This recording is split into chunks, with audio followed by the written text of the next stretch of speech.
Hey guys, it's Danny. Today we are doing a little bit of an emergency repot on this little beauty. This is my pyloric fragrant mini Phalaenopsis that I found in the Netherlands.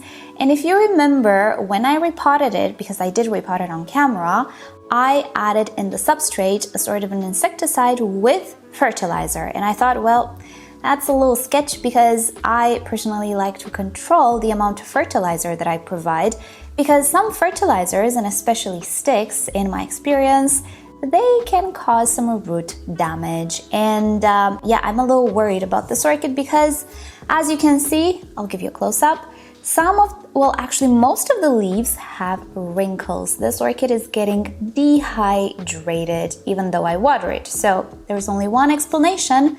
We have a root issue. And I don't know what that root issue is. It might have to do with those sticks. I hope not, but we'll see. Or it might just have to do with the fact that the roots simply did not accommodate or acclimate to the sphagnum moss. I might have some dead roots here anyway. I think this will be an educational video because even without the sticks, you can have some root issues with your freshly repotted Phalaenopsis orchids, and not only. So I will show you how I would go about it, because in all instances, fertilizer, no fertilizer, sticks, no sticks, we gotta go through the same steps, and this is unpot the orchid and see what is going on. So I hope this will help you out. Before we start, don't forget to give this video a like if indeed it helped you out and you liked the video.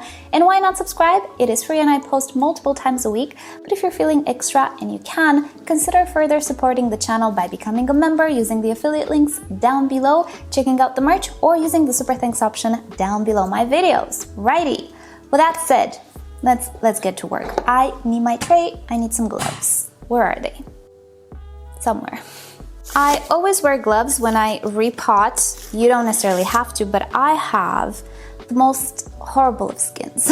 Super dry, have a million micro wounds. I just put cream and it really hurts and they can get infected, so gotta do this for my own protection. Also, my trusty tray, you guys asked me about it. It's just an IKEA tray. I'm sure you're gonna find it in the kitchen section at IKEA. And I do believe I need to get you in closer. You might not see me for a little while, but don't worry, I'm here. I'll be back. We're going back to vintage MissOrchidGirl for a little bit now. There we are. Hi, it's me. You recognize me now? Okay, it's better for you guys to see. So, hi, Editing Danny here. Little disclaimer, because I know you're gonna ask. I can grow my orchids in opaque, non-extra ventilated pots because I live in an oven. Things do be drying like on Mars over here. You, on the other hand, need to adapt your pots and medium to your ovens. I'm in environment. Okay, back to the video. Whenever you see these wrinkles on a Phalaenopsis orchid, even though you're watering, even though the orchid might actually have some roots at the surface, just know there is a root issue with the orchid because it is getting dehydrated. These are very, very obvious textbook symptoms of dehydration. And even if the orchid is stressed and suffering, it might still have blooms. Mine faded recently, and also it might try to produce a new leaf, which is absolutely fine. Orchids are naturally programmed to start to produce new leaves, new roots whenever they need to. You don't need to do anything about that. They will grow naturally. But because we don't know what's going on with the roots and what actually causes them to die off, we need to go back into the pot, repot the orchid, and cut away any roots that might not be alive anymore. And just, if you've used a slow release fertilizer or something, just remove that because it might actually be the culprit. I'm hoping it's not, but we're just gonna have to see. First things first, whenever we're dealing with a dehydrated orchid, we must cut away the flower spike. In my case, the flowers are already fading, the flower spike is drying, but even if it were still green and full of flowers, I would cut it away because it is a consumer and it will just postpone or even hinder to some major degree the recoup of my orchid. So I'm cutting it very close to the base without cutting any leaf or stem. And oh boy, I detect some smells. I'm sure there are roots which are not good anymore. So I'm going to press on the pot and just lift up the orchid. Oh, okay. I do have quite a few dead roots, but I also do have some good growing tips, as you can see, which is great. But oh boy, these roots, not good. They're not good. Most of them are not alive anymore. Good news is, I don't think it was this fertilizer that did it, which actually I'm using as an insecticide. And I have to say it did quite a good job. I did not have thrips on this orchid. I think it actually worked out. If you don't know anything about this product, I'll link it down below to the video in which I repotted. So it was just a case of these roots not being all that good and simply not making it, which can happen quite a lot whether you use a new fertilizer or not. So what I need to do is cut them away. Oh, the smell, you guys. These roots need to come off. And you have to be careful because on the same root, you could actually have some good tissue and some good tips. Like in this case, this root is going away. I'm going to completely cut it away. But if any of the roots had a growing root tip like this, I would not cut that root. Oh my gosh, it's hard to talk because every time I inhale air to speak, this smell, oh boy. Some roots only have a section that is dead, so I'm only going to cut away this section, not the entire root. Oh, the root is getting mushy too. I'll cut away the entire root actually. So you can clearly see which roots are not alive anymore by their color, but also by their texture. Let's put it like this against a lighter background. So you can see the color is dark, but also this root is papery, and if I pull on it, you can see there is this little thread left behind. That is the actual root. So whenever all of that filament is dead and your root is mushy, you can cut it away. It's not good anymore. Okay, here's a good example. This root has some affected filament parts, but the root itself is okay. It's also growing a new root tip. Let me see. So that root I'm going to let be. I'm only going to cut away these roots which are completely mushy. Like this one. There we go. And some roots are not completely done yet, and they might have some green left, but if you press a little on them, they are a little mushy, a little rubbery. I mean, a lot rubbery. Those ones you can cut away, no problem, because they will die off eventually. Everything else looks pretty good, I have to say. I don't suspect... Oh, okay, this one... See, this was the insecticide / fertilizer that I used, and yeah, it's still okay. I do not believe this is what caused the damage, because if the fertilizer would burn the roots, you would not have root tips. Yeah, we're looking good actually. Also, if your orchid is blooming, keep in mind, blooms require a lot of water, they transpire a lot, so in my case, the bloom most probably accentuated this dehydration. Right, so my orchid is actually looking pretty good. This is all I want to do with it, and I will reuse this old medium because it's quite fresh. It's not spoiled. But I will remove all of these dead roots that I find in the sphagnum moss. And there aren't many. And oh boy, I put this to the side and I don't have that smell anymore. Yeah, no, this inside does not smell. It wasn't the fertilizer / insecticide that I used. Right, we are good. So, if your orchid looks something like this, you are a-okay. All you need to do is just be a little bit patient. Your orchid will start to hydrate slowly and surely because we have new roots growing. Now, if your orchid does not look like this, but rather no roots at all, check the description. I have a video in which I show you how I go about rootless orchids. But in the case of orchids that have even fewer roots than this, I don't do anything special. I just pot them back and continue to care for them because it's just a matter of waiting. Yes, Maya. Easy peasy. Now, if you guys know me, you know I do things pretty logically, in my opinion. I think I'm a pretty logical person. Whether I am or not, I don't know, but my opinion is that I am. And my experience and logic tells me that really there is absolutely no need for miracle potions, root boosters, hormone treatments, and things of the sorts to encourage new roots. As you could see, even if my orchid is not the happiest, we still had those beautiful root tips growing. You know what? They will continue to grow, they will not stop, and in no time this orchid will get hydrated. We also got rid of the consumers, these are gone. So the orchid is absolutely free to focus on vegetative growth. We have a new leaf on the way, everything is okay. So yeah, even if this orchid looks bad, I'm not worried. I think it looks great. I was expecting worse. So I don't advise you guys to go ahead and try all sorts of miracle potions, DIY, homemade banana peel stuff.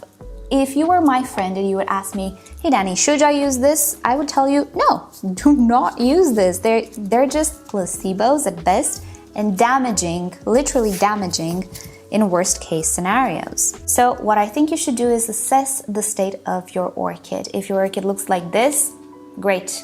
It's absolutely fine. Do not worry about it. You should not do anything other than remove whatever died off, put it back. If you still have fresh medium, no need to change the medium at all. No need to waste it. Put it back and everything will be okay. And even if your orchid looks worse than this, again, work with the orchid. The orchid wants to survive. It is programmed to survive. All we need to do is offer proper conditions and a good potting mix. And it's really important whenever we are recouping sick orchids to offer very nice, clean potting mixes. Hence why I removed all of these roots, because they would just break down in the potting mix, acidify it, spoil it faster, and yeah, not good. Not good for the new roots to grow in such an environment. It's amazing how my orchid just stopped smelling bad. If I get closer to this pile, it will smell bad, but here where I am, I'm good. So I'm putting back the bark layer on top. You do not have to mimic exactly my setup. I use this combination because I really like sphagnum moss and it works in my environment, but because it's prone to accumulating cyanobacteria on top, I use bark, but you don't have to, and not many people I see do it. If you have issues with algae and cyanobacteria, use it. If not, don't. Yeah, I was thinking that this video would be a little bit more exciting, but it's not. The orchid is not sick. It looks sick, but it's not really all that sick. So I'm gonna go ahead and clean my little table here. All of these I'm throwing away. We're pretty much done. We're gonna come back with some final notes on Aftercare. Oh no. I got it on camera though. I'm gonna show you guys my boo-boo. Do you guys have those days where you're clumsy? I do, you guys know. And I filmed a lot of these moments. This is today. This is one of those days. And it's a little scary because it's my filming day. I'm recording multiple videos today. Who knows? Who knows what I'm gonna do and catch on camera? I guess more entertainment for you guys. Alrighty, crisis averted. We're good, we're good. Let's just make sure we have hands rather than noodles. I'll tell you why I'm a little shaky today at the end of the video. I'll give you an update of my recent YouTube format change. Hold on. And here we are, my orchid is all potted up. Now, aftercare. Basically, you don't really have to change anything in the care of this orchid, just treat it like any other Phalaenopsis. The only thing you should be a little mindful of is when it's going to dry off, because it is in, let's say, defense mode. The stomatas don't fully open to exchange gas. It's one of the protection mechanisms that most epiphytic orchids have. It's not actually consuming a lot of water and even nutrients. So at this stage, if you're dealing with a dehydrated orchid, make sure you let it dry out. Don't keep it too dry, but it will dry out slower than potentially other orchids you might have in this size of a pot. So don't overwater it, actually watering it too often. Make sure you water it when it's dry, and also you can hold off on fertilizer for about a month or so. When it's going to start growing a little bit faster, you will see the wrinkles on the leaves will start to go away. Yes, they will go away. The leaves will become almost perfectly new, or new looking. That's when you can go to fertilizing at a normal regime. Don't worry that you're gonna create deficiencies. This orchid was a very healthy orchid when I purchased it. It has storage. It stored nutrients. Don't worry about it. 1 month without fertilizer is completely fine. In this way, you're just further avoiding potential buildup and burning of the roots and so on and so forth. It's just not needed, in my experience, for the first month. And yeah, just keep it in normal light. Don't put it in the dark. I know there are some articles that say, oh, keep it in a shadier location. No. Keep it in bright shade, just like you keep any other Phalaenopsis, it's gonna be okay. Keep it in warm temperature, again, just like any other Phalaenopsis, and it will be okay. Righty, so that's about it for today. Be sure to check the description for more severe cases. I do have tutorials for those as well. This was a light case. Thankfully, I really love this orchid. And if you ever have an orchid looking like this, do not worry, do not go overboard with treatments and other stuff. It's unnecessary. The orchid is on its way to recovery. Okay, so if you're still here, thank you so much for watching till the end. Just a few side notes. I really enjoy this new format. I really enjoy the fact that I can appear on camera and stuff because I made a new filming schedule for myself. I used to film very early in the morning because of noise issues. Now my videos are potentially a little bit noisier, although, you know, I'm trying to do a good job with the music that I put in the background and also with my noise cancelling. Sometimes it's a little noisy, yes, because I just cannot film at 5 in the morning anymore because I cannot put makeup at 5 in the morning. So my schedule is a little different. And what I started to do is actually film multiple videos in one day or 2 days a week. So I have an entire day of filming. Well, when I say entire, kind of entire, not really entire, but as much time that I have in that day, I am filming and I edit early in the morning. I do wake up very early, but it doesn't matter if it's noisy or not. It's nice to edit in the morning, actually. So that created, funnily enough, more time for me. You guys know I always complain about time, and it's not me trying to be interesting. I literally have issues managing my time. I'm finding that I do have a lot more time for activities. One of the activities that I kind of gave up on and I didn't do it consistently as I did in the past was working out.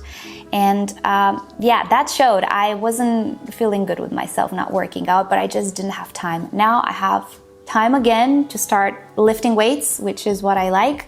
And yeah, I started to do that yesterday yet again, and my limbs are noodles. You don't see, I'm in pain, but it's the good type. This change has had very positive side effects, not only for the videos, and you guys, thank you so much for watching my face reveal video, whatever. I wasn't expecting it. It has over 100,000 views at this point, like, oh my goodness. So yeah, not only has it been a positive experience with that and a relief, but also it has been a positive in my time management, which I struggled with for years and years. Now I can actually devote time to me. Wow.